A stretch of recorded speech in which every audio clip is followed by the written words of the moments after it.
how many folks find themselves in a situation where, and I say this because I definitely had a bit of this feeling myself, and I can't imagine I was alone, where there's almost a reluctance to get better because there's also a belief that, yeah, I get it. Like, my life's a bit messy right now, and I've, you know, my response is spilling out into bad areas. But look at all the good. Like, Right. you know, I remember in particular one of the rants I went on was about how much good has come from my trauma. I think in telling my life story, it was virtually all good. It was, look at this good thing and this good thing and this good thing. And like, why, you know, I mean, we don't want to erase any of this stuff.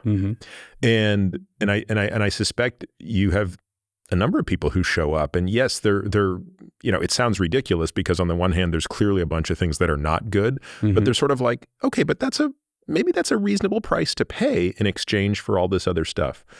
How do you help people think through that process and what the trade-offs are? Yeah. When you describe that scenario, it's like it was your fuel, right?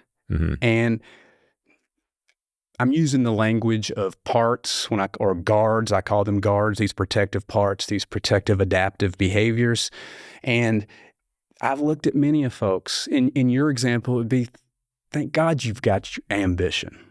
Thank God you've got grit. Thank God you can get angry and you've got a voice. Like, I don't believe I would have met you if you didn't. And I'd say the same thing to somebody who was an alcoholic. Like thank God you had that then. I don't think I would have met you should you not have had that, right? But now, you know, again, can we look at this thing and can we just at least look through the lens of, is it making life hard? An important thing for folks to remember going into, am I going to do the work? Do I need to do the work? Am I working on a part of me? Is that these guards, these protective parts of self, we are not necessarily trying to retire them. And that's what happens, I think, to a lot of folks is that part of them, there's almost a fear of like, how do I exist? Does that mean that ambitious, at times perfectionist Peter has to go away? Right? Think of folks who go through life out of their woundedness that we might describe as they're always waiting for the other shoe to drop, right? I mean, I can think of multiple clients who have said, it's not if it's going to drop, it's when and how loud, right? Like, so they are really good, detailed at finding negativity, at finding danger, and they'd be a hell of a good person to have along on a walk in a bad side of town, right? Like, I'm sure if they were a building inspector, they'd be the best damn one out there, okay?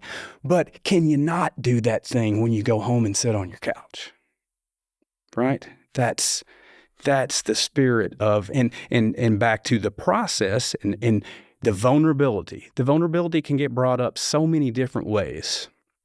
We keep talking about this group process that you experience.